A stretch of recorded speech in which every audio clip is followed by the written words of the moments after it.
চাঁদাবাজি ও বিস্ফোরক মামলায় সিরাজগঞ্জ ৬ আসনের সাবেক সংসদ সদস্য চয়ন ইসলাম ও তার স্ত্রী জ্যোৎস্না খানমকে কারাগারে পাঠিয়েছে আদালত।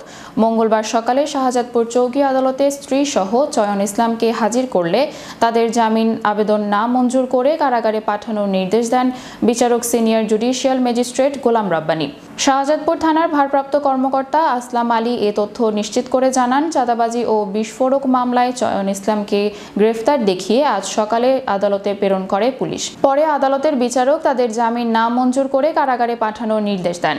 এর আগে গত রোববার দিবাগত রাতে চয়ন ইসলাম ও তার দ্বিতীয় স্ত্রী জ্যোৎস্না খানমকে গাজীপুরের শ্রীপুর উপজেলার তেলিহাটি ইউনিয়ন টেপিরবাড়ি গ্রামের আত্মগোপনে থাকা এক আত্মীয়ের বাড়ি থেকে তাদেরকে গ্রেফতার করা হয়েছে।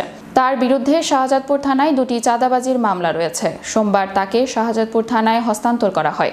গ্রেফতারকৃত সাবেক এমপি চয়ন ইসলাম শাহজাদপুর চর নবীপুর গ্রামের অধ্যাপক মাজহারুল ইসলামের ছেলে।